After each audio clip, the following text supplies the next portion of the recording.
呢一款標盤嘅設計咧，一定勾起唔少當年啱啱出手機嘅時候咧風魔一時嘅呢一個遊戲。咁唔知道大家有冇玩過呢一款遊戲呢？而海鷗今次咧就推出咗一款貪食蛇嘅特別版。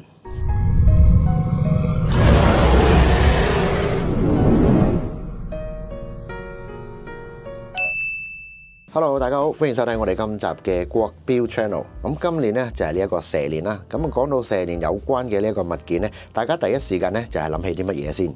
咁唔知道大家喺細個嘅時候呢，有冇玩過一個叫做貪食蛇嘅呢一個手機遊戲呢？嗱，咁介紹嘅呢一個標款呢，就係海鷗標喺今年蛇年以貪食蛇遊戲呢作為呢一次嘅靈感，咁特別推出咗呢一款復古電視機版系列嘅貪食蛇特別版。咁首先我哋就嚟睇下呢一個標盤嘅設計先。咁分別有兩種唔同嘅顏色，咁就係呢一個灰色啦，同埋呢個卡其綠色兩款俾大家選擇。咁上邊呢，就印有呢一個模仿貪食蛇遊戲由像素組成嘅呢個蛇形圖案，就連刻度6、9、12都係由像素圖形組成嘅。而12點位置下邊呢，就係用呢個中文嘅字寫上咗中國海鷗品牌嘅標誌。咁而6點上邊呢，就印有一個心心同1955，咁係向品牌製標精神呢致敬嘅。咁大家都應該知道，1955年就係對於海鷗嚟講呢係一個意義重大嘅年份。咁因為係品牌成立嘅呢一個年份，咁同時呢，都係第一隻機械錶5星錶呢誕生嘅呢一個年份。機芯方面呢，就係用咗海鷗嘅 ST2100高頻自動上鏈機芯。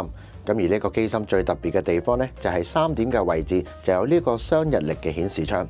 除咗有星期同埋日期嘅顯示之外呢，仲特別咁設有呢一個中英文雙語嘅日曆切換功能。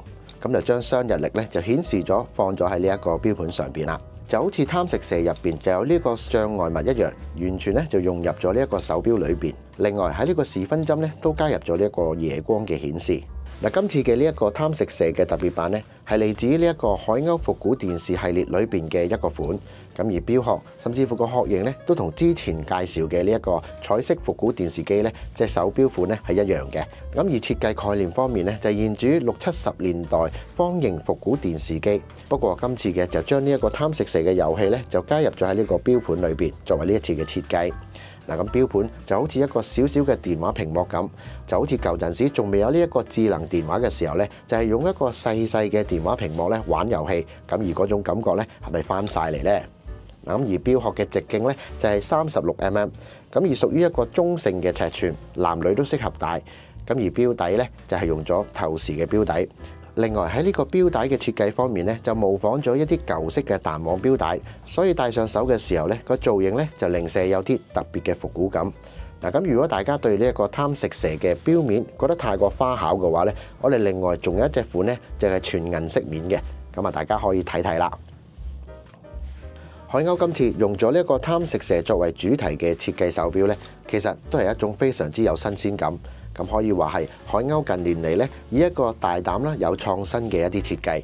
嗱，咁而呢一個海鷗嘅貪食蛇特別版呢，唔知道會唔會勾起當其時大家都仲喺度玩緊呢一個貪食蛇嘅回憶呢？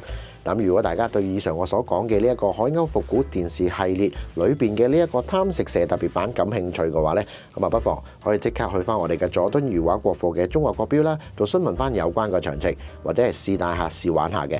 咁如果喺外國嘅朋友呢，就可以 click 翻以下條 link 啦，咁上去揾翻大家心水嘅手錶。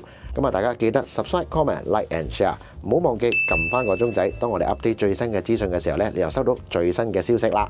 好，咁又係時候同大家講再見，拜。